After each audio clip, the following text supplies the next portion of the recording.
Whoa, Computex, Google I/O, Microsoft Build, somehow even more stuff. You know, it's a good thing I had a nice, relaxing, long weekend, because it turns out what I was coming back to is tech news hell! There's gnashing of teeth and magic smoke. Let's start with the biggest news out of Computex, new GPUs. AMD finally officially revealed the RX 9060 XT will launch on June 5th with an 8GB variant for $300 USD and a 16GB version for $350. That places the 16GB one quite favorably compared to Nvidia's $380 RTX 5060 Ti 8GB. I just hope AMD isn't lying about it having 15% more gaming performance per dollar, because CEO Lisa Su is a doctor and that would be medical malpractice. AMD also announced new professional Threadripper 9000 series CPUs with up to 96 cores and a Radeon AI Pro R9700 GPU with 32GB of RAM. VRAM, that is. Let's hope AMD provides drivers for their new GPUs ahead of time so reviewers can do their job, which, you know, is normally what happens, but you never know in these wacky times when, according to myriad tech reviewers, Nvidia only allowed some outlets to publish previews ahead of the RTX 5060's launch on Monday under strict conditions, including being limited to testing certain games and capping every email back to Nvidia with "Hail Jensen!" Despite being at Computex once the public drivers dropped, Hardware Unboxed stayed up through the night like champions to test the 5060 with some loaned parts from MSI, and some other proper reviews are starting to trickle out as well, which, well, actually, they don't make the $300 card look too bad in terms of price to performance, although the 8GB of VRAM trips it up in places, and MSRP is a social construct with no inherent meaning, just like the concept of outside. Meanwhile, Intel didn't reveal more gaming cards, instead unveiling the Arc Pro B50 and B60 at around $300 and $500 respectively. That's a ballpark because they'll only be available inside pre-built workstations in a variety of fun third-party designs, like the dual GPU version from MaxSun. So cool.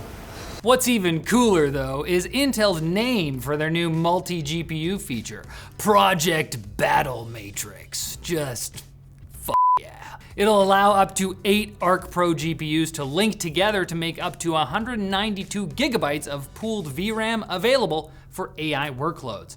On paper, that's actually more capable than an NVIDIA RTX Pro 6000, which would still be much more expensive. So watch out, NVIDIA, you're going down any day now. I feel it.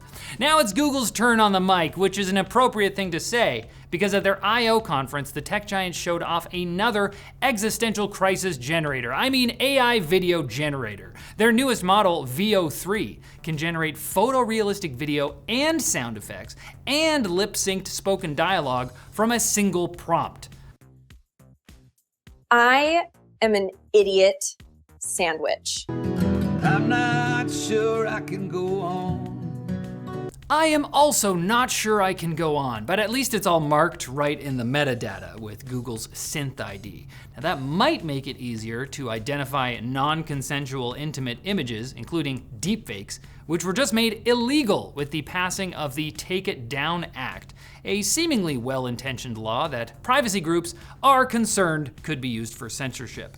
There's lots to talk about there, but there's no time. Google VO3 is available in the Gemini app or in the new Google Flow AI video editing tool for subscribers to Google AI Ultra, a brand new all-you-can-slop $250 plan that also has YouTube Premium in there, just for fun. Google did their usual thing where they mixed together a whack ton of announcements for things you can try now, along with things that exist in a liminal, non-real dimension known as the coming months. So here's the stuff that's available now-ish. For AI subscribers, Gemini is finally getting baked into Chrome, and Gemini is going to start adapting its responses using your personal context, just like Apple said Siri would do before they scrubbed most of their online references to it. Google said this will allow you to generate more personalized replies in Gmail so you can be a better friend who tricks your loved ones into thinking you took the time to write a reply when you didn't. They look so dumb right now. This is friendship. Gemini Live with camera and screen sharing is now available for everyone, which is cool, while AI mode is getting a wider rollout to infect more search queries in the US only. That's good, keep it contained. A beta for real-time speech translation is available in Google Meet, and developers are getting new coding agents and tools, including Jules, Stitch, and the very literally named Gemini Code Assist. You didn't get a nickname, not cool enough yet. Google also updated the Gemini API and SDK with support for Anthropic's Model Context Protocol, which is catching on as a kind of USB-C of AI, allowing models and systems to speak politely with each other, helping Google's AI Ultra exclusive Project Mariner computer use agent use computers, which it needs to do. Now for the coming later stuff. When Mariner is less experimental, it'll roll out more widely in the Gemini app as agent mode, not to be confused with AI mode in search, which will be updated with a lighter version of deep research called Deep Search, and also with Search Live, which is just Gemini Live, but in search. I swear they are trying to annoy us. But look, let's not let them, okay? Because there are a couple actually cool things shown off. Google's hyper-realistic video call tech that makes it feel like you're in the same room as the other person, known as Project Starline, is now Google Beam and will be rolling out in some form later this year. And also, Google confirmed they're working on an enhanced desktop mode in Android 16, which still makes me happy, despite Android desktop modes never really working out for anyone. But it might work for us. Oh, just like our sponsor. UPDF, the PDF editor that's 1/6 the cost of Adobe Acrobat and gets you lifetime access and unlimited upgrades. I mean that sounds pretty great by itself. Do I have to keep going? I might as well tell you that UPDF can edit text, images, and URLs effortlessly with 13 markup tools and more than 100 annotation stickers. You can convert, add passwords, fill, sign, organize PDFs, and use OCR for scanned images. Heck, you can even use the AI features to analyze, summarize, and translate multiple PDFs. Turn them into mind maps. That sounds fun. UPDF is available on PC, Mac, iPhone, and Android, and you can access it now at a 38% discount plus $5 off with a 30-day money-back guarantee. Check it out at the link in the description. All right, you're not quite caught up on everything yet. There's still the quick bits. Just hold on. At their Build Dev conference, Microsoft also announced a whack ton of stuff, but thankfully, most of it is too niche, and I could safely skip some of it, except for Windows 11 getting MCP support, which will make it much easier to let AI assistants actually control your PC when you want them to. Did they put that in the code? It seems important. MCP is also a big part of Microsoft's NL Web initiative, which will make it easier for AIs and websites to all talk to each other. It's described as kind of the HTML for the agentic web, which sounds like a Spider-Verse plot element. Also, the Windows subsystem for Linux is now open source. And see, I probably could have skipped that too. It's really niche. Linux people?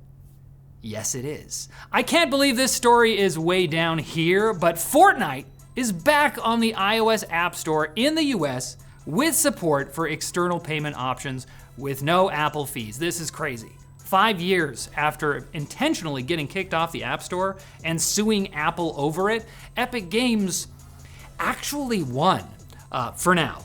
Although it seems like this might stick just because everyone's just fed up with Apple at this point. In their letter to Epic last week, Cupertino said they were denying Epic's Fortnite app submission until after their request for a stay on the judge's order was reviewed. And when the judge saw it, she was like, no, do it now, you turds.